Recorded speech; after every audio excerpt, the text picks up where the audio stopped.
What's up, guys? I've got Gilbert, we've got Shawn. We're at the NorwoodFest 2026. Gilbert Hauser is from this area. Yes. So, Gilbert, tell us, where are we? We are in Norwood. We're across the street, across the train tracks and the Norwood Lateral. This is where the old Fisher body was. Right here. Right here. So right here in this area. In this area. So show a little bit further up the road. All right, where was GM at? GM was right over there on the other side of 562. Okay. The cars would come here from Fisher Body up in Hamilton. Once they went across the railroad tracks, they became GM. Yeah. That's pretty crazy, man. And you grew up here, though, right? Yes. Born and raised? Yep. You still live here? Yes. Do you have a Camaro? Yes, I do. Where is your Camaro? My Camaro is buried in the basement. It's been there for 40 years. My brother got a wild hair up his ass. He says, we want to get that car out of there and get it painted. He said, I'll come over 2 or 3 nights a week and we'll start moving stuff. Is this happening? Is this really? Yes, this is happening right now. Doesn't it feel so much better? I don't know. I'm aching a lot. All right, Shawn, have you seen this car? I've seen like the roof of the car and a lot of cardboard boxes on stacked on this car. I thought it was just a shelf, you know. So how many miles are on this car if it sat for 40 years? I have no idea. I mean, hardly any. I don't know. Just pack stuff over the car and over the car, and yep. Now it's time to get it out. Better late than never. Yes, sir.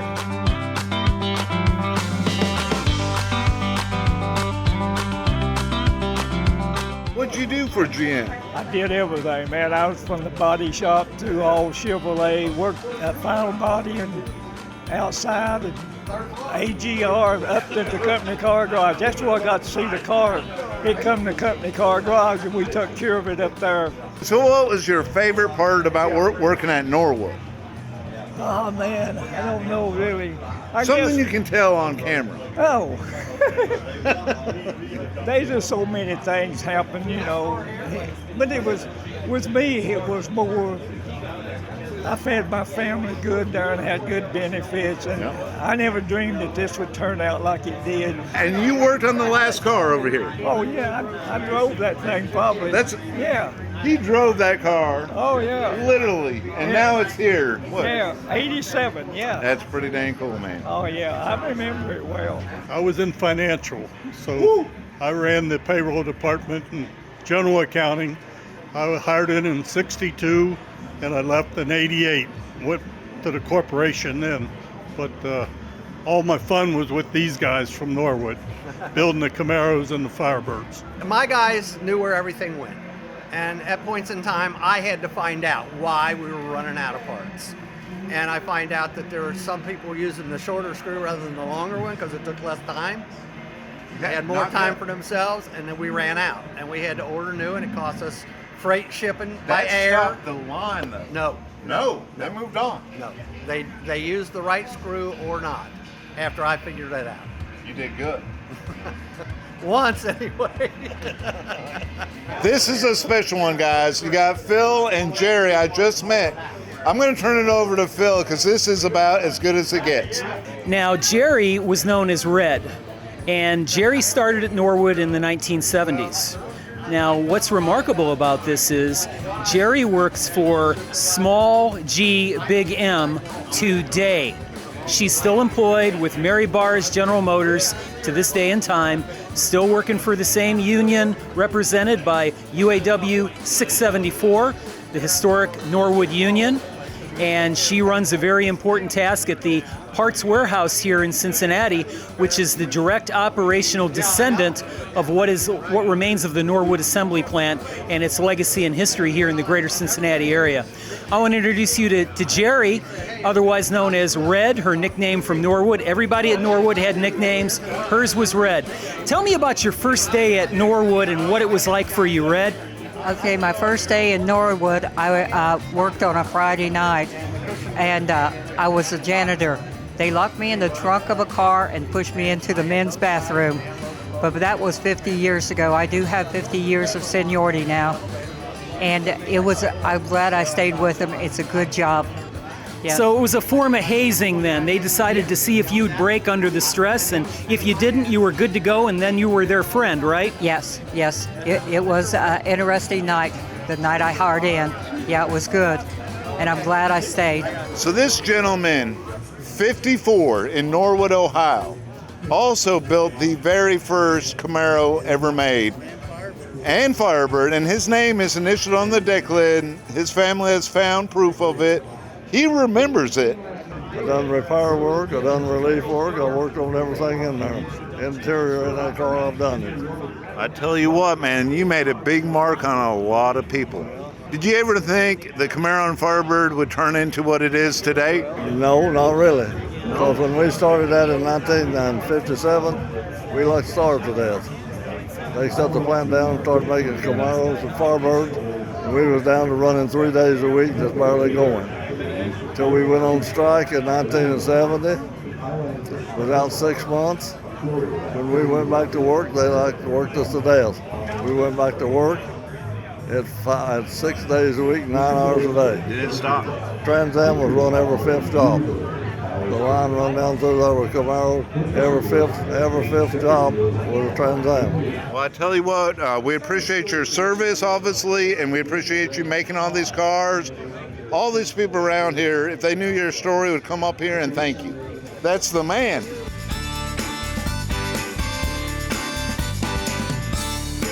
One of the most sought after Camaros ever is the Z10 or the Z11 convertible pace cars. They're the white with the orange stripe, orange houndstooth interior. These things are rare. You're lucky to see one at any car show, if any. So we're going to start counting them today.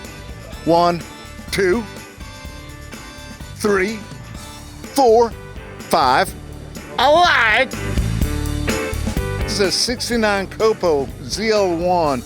Now I'm here with Mark Hassett that literally has the most desired Camaro ever built. Mark, you want to tell us about this most desired Camaro ever built? Well, I bought this car 26 years ago when the average person could actually buy it. Today you could never buy it. I get calls from brokers all the time to sell it. But my car is number 35, and it was one of a handful of cars that were never raced. So it's all original except paint. So, I mean, yours still has the 427 aluminum original motor in that car? Original interior. It has been repainted. It has the tires that the dealer put on it because this car was a return car. When Gibb ordered these cars, Chevrolet charged him $4,160 for the engine. So he ordered 50 cars. He had a stroke when they came in, and he could only sell 13 cars. And so he got a fight with Chevy, and they returned the rest, but they were just too expensive to sell. Dude, I mean, that's like double. That's more than double the price. Yeah, it's almost 3 times the cost. $27,27. That is for crazy. A 6-cylinder Camaro. So where did this car get sold? It got sold at Sutliff in 1972. And how'd you acquire it? I was at a Yanko reunion. I heard a couple guys talking about it being for sale.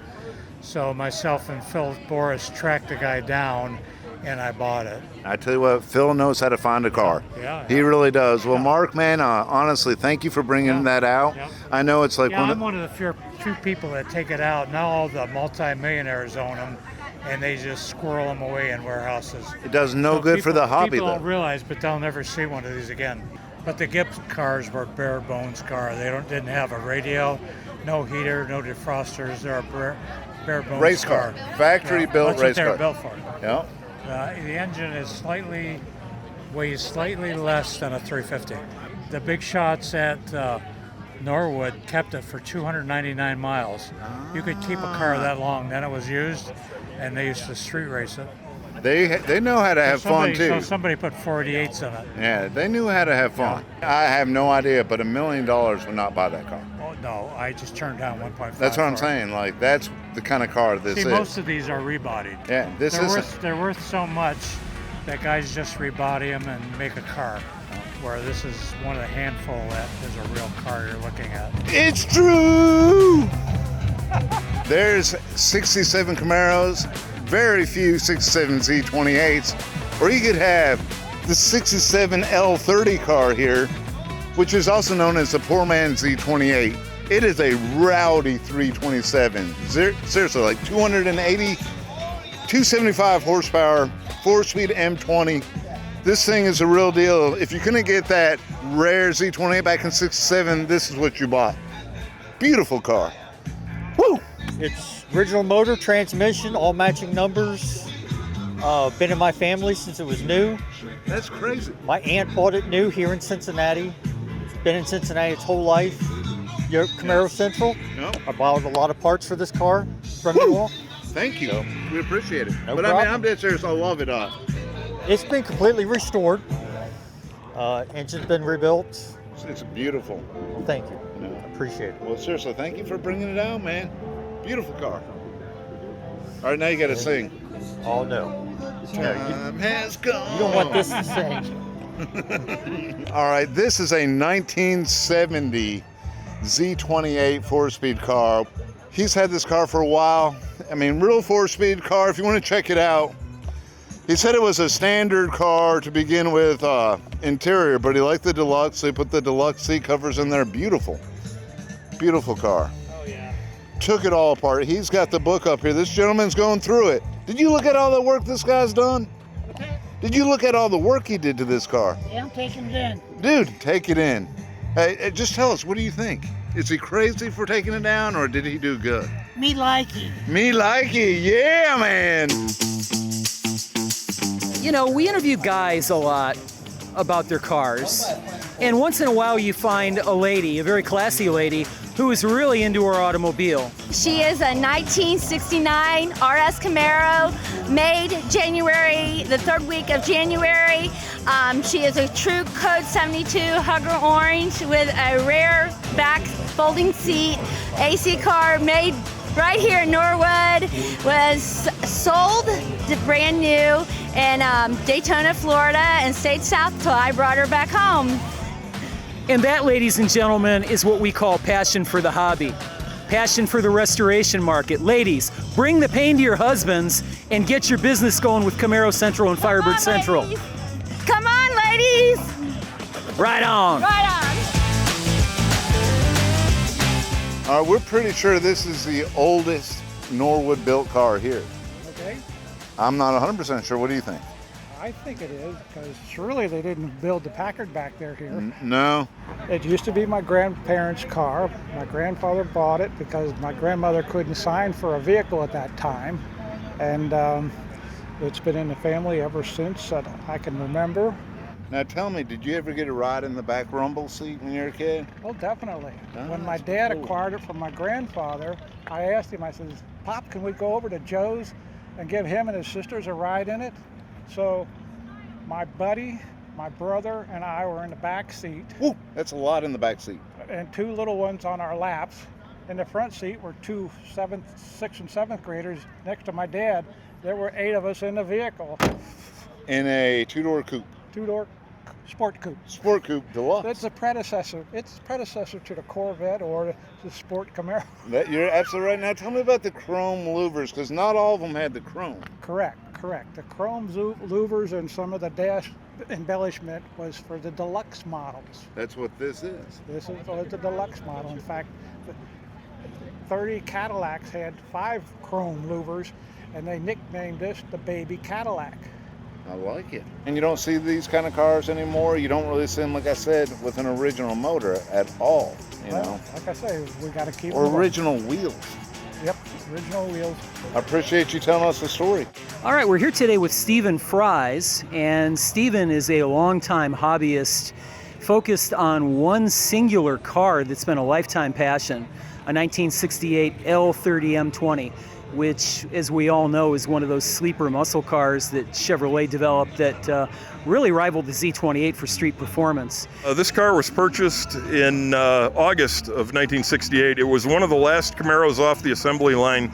It was built the last week of July in 1968. It's an 07 car. It was shipped Norwood shipper 731, and it was sold Roger Dean Chevrolet right across the river here in Charleston, West Virginia on August 6th. A 1961 Chevrolet was traded in for this car. They had actually bought two cars at the same time. They bought this Camaro and a brand new Corvette. Both in Charleston, West Virginia. I figured it was a pretty, well, coal miner type town, little small house, but these people were affluent. They bought cars, and you can see what they bought and the options they had. They spent money. This was restored to a day 2 condition, meaning everything that's on the car is period correct to 1968. All the speed parts, all the modifications, all go back to anywhere from the middle of July 68 to about 1969. So all the accessories, all the parts that are on here that aren't 100% factory stock fit the time period. I kind of changed the car back for this show, put the factory correct wheels and tires on the car. The tires that are on the car are the original tires. Those are 58 years old. Again, you're not doing a lot of driving on them, but again, as close as I could bring it back to for today with doing a wheel change, to be more correct for the show. You know, when you come out to a show, it's not just coming out to a show and bringing your car. There's a lot of thought that goes into that from, you know, weeks, months ahead of time. And when I try to bring a car out, it's what do I bring with it? What accessories are there? And what jewelry, if you will, are you bringing with it? Because that adds to the presentation of what you've got.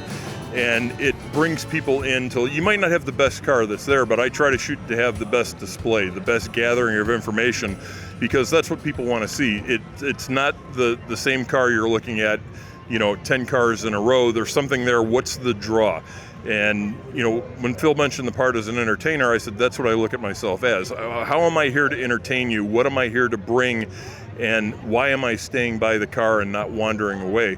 Because they're going to ask questions, and the car can answer all the questions on its own, but if you're there to answer the questions, if you're there to quote unquote entertain, pull conversation, pull discussion, whether it's, you know, something about the car or, hey, look, I had a pair of shoes the same color as that interior. Now you're talking about shoes. You put a smile on someone's face that wasn't necessarily even a car person. It may have been a wife. And you go off on a 20-minute conversation with them, and you've made their day. You know, and it's a different perspective. You know, some people don't want to have that conversation, but again, if you're looking at yourself and your car as entertainers, that's why I'm here. I'm here to give you a show. That's outstanding. You know, I wish a lot of other people were like that. Many are. There are people that are very competitive in the hobby, and they're here to win trophies. But I think you're here to win hearts. Oh, absolutely. I think you're here to win minds. Yeah, actually, today it's to give back to the employees and the people in Norwood that actually built these cars, to celebrate what they've done. They've all made a living. They've all put food on the table, raised families. Norwood's not here anymore, the assembly plant. What's left is the cars.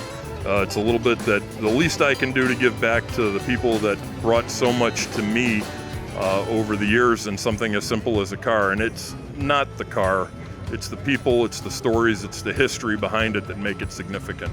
2026 MOTORfest, keeping the fun meter pegged on 1,000.